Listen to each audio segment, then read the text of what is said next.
اس لیے بالکل خاموشی کا ماحول بنائے رکھے تاکہ یہ اسباق بھی ہو جائے اور ساتھ میں 20 پرشن اتر اور سوال جواب بھی حل ہو جائے. خیر، بسم اللہ الرحمن الرحیم. قواعد کا کردار یعنی رول آف گرامر. سب سے پہلے ان کو مختصر میں ہم زبانی سمجھ لیتے ہیں. آپ نے 2 طریقہ سنا ہوگا، استخراجی طریقہ اور استقرائی طریقہ، ہے نا. ڈیڈکٹیو میتھڈ اور انڈکٹیو میتھڈ. ایک پرانا طریقہ کہلاتا ہے اور ایک جدید طریقہ کہلاتا ہے نا. ایک قدیم طریقہ اور ایک جدید طریقہ. قدیم طریقہ کیا ہے؟ استخراجی طریقہ، جسے آپ ڈیڈکٹیو میتھڈ کہتے ہیں. کیا ہوتا ہے؟ پہلے بچوں کو رول، گرامر اور اصول رٹوائے جائیں، اس کے بعد اسی کے حساب سے مثالیں دی جائیں. اس میں پریشانی کیا ہوتی ہے کہ جب بچوں کے سامنے کوئی مثالیں نہیں ہوتی، سمجھنے کے قابل کچھ بھی نہیں ہوتا مواد، اور خواہ مخواہ ان کو کسی چیز کو رٹوایا جائے تو بچے اس میں الجھن کے شکار ہوتے ہیں، ہے نا. سمجھنے میں پریشانی ہوتی ہے. اس لیے جدید طریقہ کیا لایا گیا کہ پہلے مثالیں دی جائے اور مثالوں کے مطابق پھر اصول، گرامر اور ویاکرن بتایا جائے. کیا کہیں گے اسے؟ استقرائی طریقہ یا انڈکٹیو میتھڈ، ہے نا. اسی کو ہم پڑھنے والے ہیں.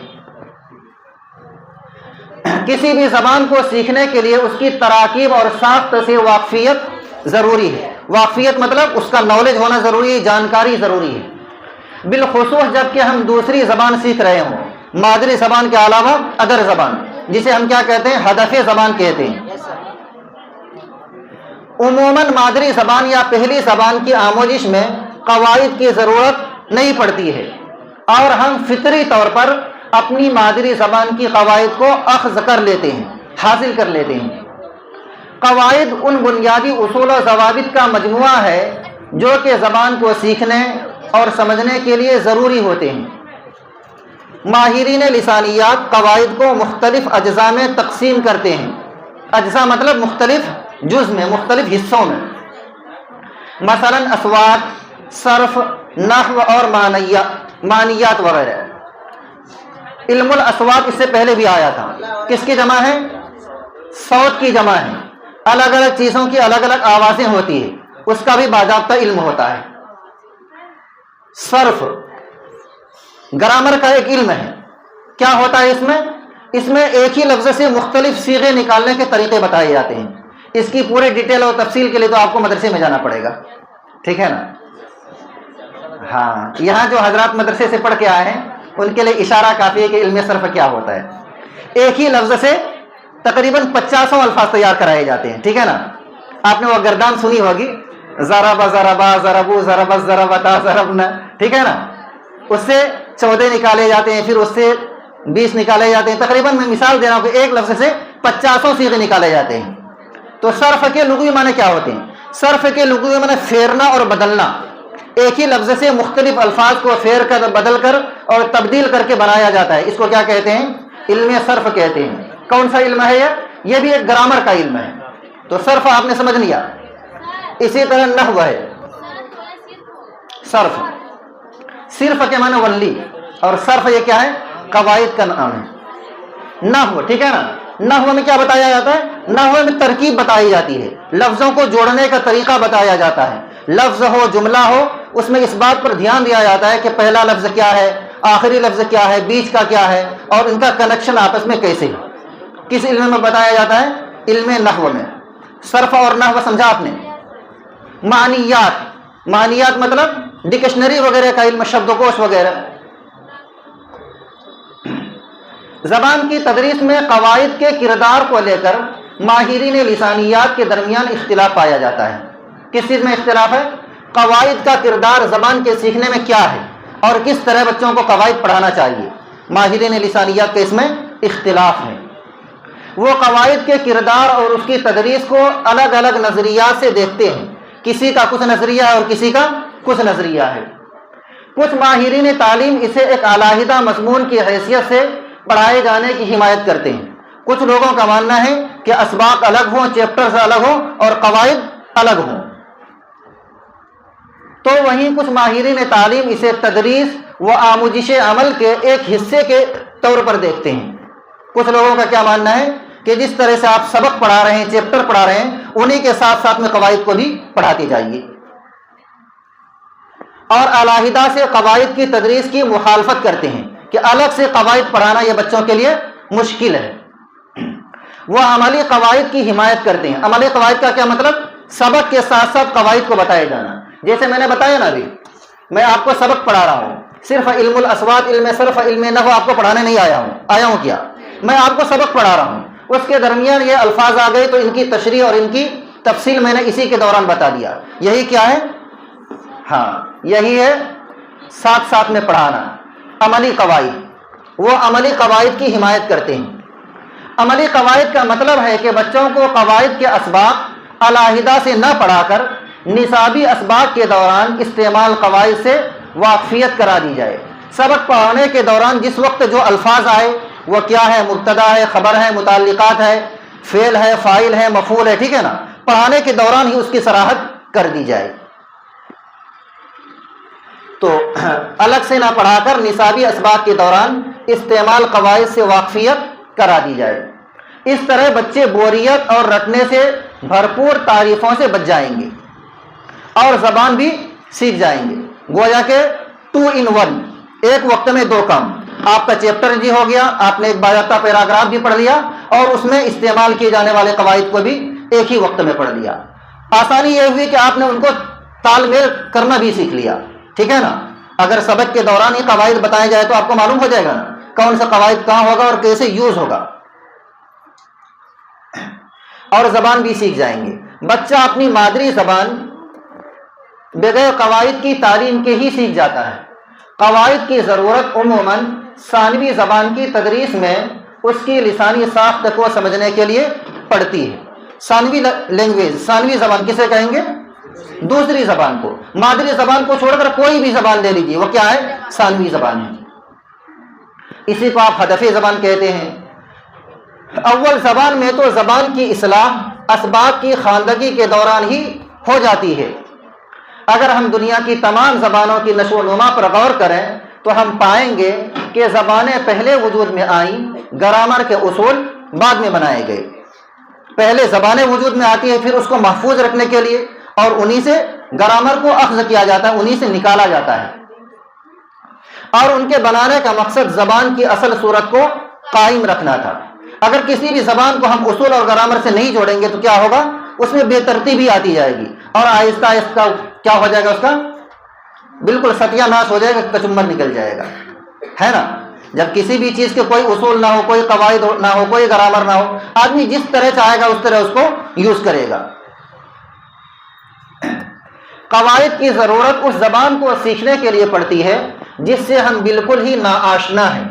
ناآشنا ہے مطلب جس کے بارے میں مجھے کوئی بھی نالج نہیں ہے، کوئی بھی جانکاری نہیں ہے۔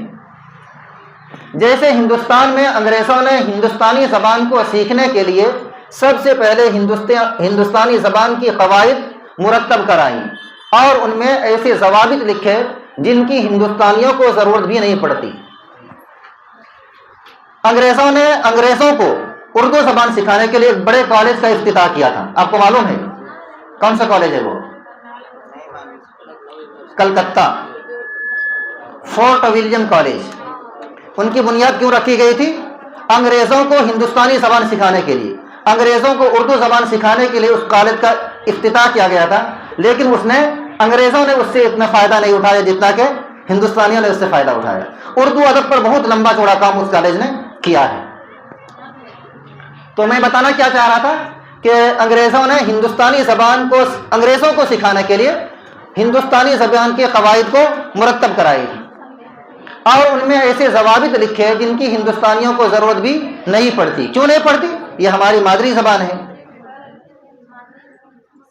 گرامر کی تدریس کے حق یا مخالفت میں یہی کہا جا سکتا ہے کہ ثانوی زبان کے لیے اس کی تعلیم ناگزیر ہے۔ کس کی تعلیم؟ قواعد کی تعلیم۔ لیکن مادری زبان کی تعلیم میں بالخصوص پرائمری سطح پر اس کا بوجھ لادنا مناسب نہیں۔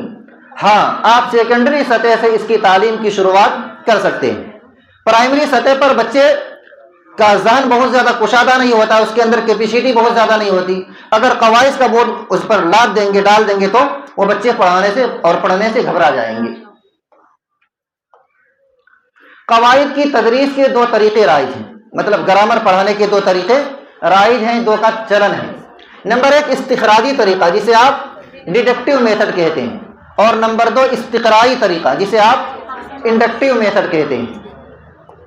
نمبر 1 استخراجی طریقہ، یہ قواعد کی تدریس کا روایتی طریقہ ہے۔ روایتی طریقہ آپ پرانا طریقے کو بھی کہہ سکتے ہیں۔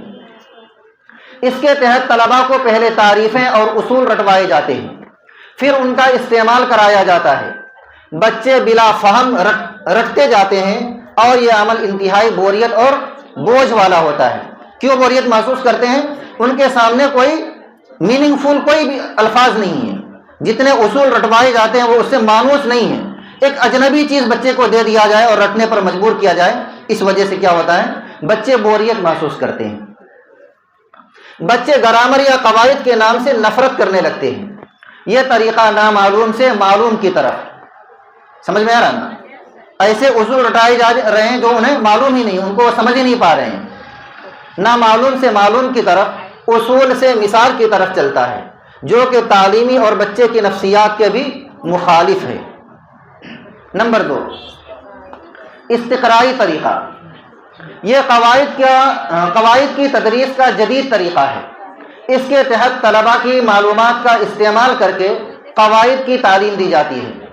مثال کے استعمال سے یا نصابی کتب میں اسباق سے مثالیں لے کر سوال و جواب کے ذریعے قواعد کے اصول و ضوابط اخذ کرائے جاتے ہیں۔ تعریفوں کے مقام پر قواعد کے عملی استعمال پر زور دیا جاتا ہے، یعنی یہ طریقہ مثالوں سے اصول کی طرف اور معلوم سے نامعلوم کی طرف جاری ہوتا ہے، جو کہ نفسیات کے عین مطابق ہے۔ اس میں طلباء کی دلچسپی بھی برقرار رہتی ہے۔ قواعد کی مثالیں طلباء کی روزمرہ کی زندگی سے بھی لی جا سکتی ہیں۔ سمجھ گیا نا آپ نے؟ استقرائی طریقہ اور استخراجی طریقہ۔ اس کو سیاق میں قواعد بھی کہا جاتا ہے۔ سیاق میں قواعد مطلب حالت کے اعتبار سے، جیسے الفاظ آئے، جیسے جملے آئے اور جیسا کنٹینٹ آپ نے پڑھا، اسی کے حساب سے قواعد اور گرامر کو بتایا۔ اس لیے کیا نام دیا اس کو؟ سیاق میں قواعد۔ نہیں، سیاق اور سباق 2 لفظ استعمال ہوتا ہے، ٹھیک ہے نا؟ کس کو کہتے ہیں؟ موقع محل۔ سیاق کے اگر لغوی معنی دیکھیں گے تو آتے ہیں بعد کے، اور سباق کے معنی آتے ہیں پہلے کے۔ تو اصل دونوں جملہ اگر جوڑ کر استعمال کیا جاتا ہے تو شاید زیادہ بہتر ہوتا۔ سیاق و سباق، ٹھیک ہے نا؟ کس کو کہیں گے؟ آگے پیچھے کے اعتبار سے ایک لفظ آیا ہے، آپ اس کو کیسے سمجھیں گے؟ اس کے آگے لفظ کیا ہے، اس کے پیچھے لفظ کیا ہے۔ اگر دونوں کو دیکھیں گے تو اس کا صحیح معنی آپ نکال پائیں گے۔ طلباء کو قواعد کے سبق الگ سے نہ دیے جائیں، بلکہ انہیں زبان کے اسباق سے ہی مربوط کر دیا جائے۔ جو چیپٹر آج پڑھا رہے ہیں اس میں جتنے قواعد کا یوز ہوا ہے اسی میں آپ اس کو حل کرتے جائیں۔ قواعد کی زبانی مشقیں تحریری مشقوں کے مقابلے زیادہ کرائی جائیں۔ بچے کی انفرادیت، جماعت کے تنوع اور دلچسپی کا لحاظ رکھنا قواعد کی تعلیم میں نہایت ضروری ہے۔ قواعد کی مشق کا وقفہ 10 منٹ تک محدود ہو، بالخصوص چھوٹی جماعتوں میں جہاں طلباء زیادہ دیر تک توجہ مرکوز نہیں کر پاتے۔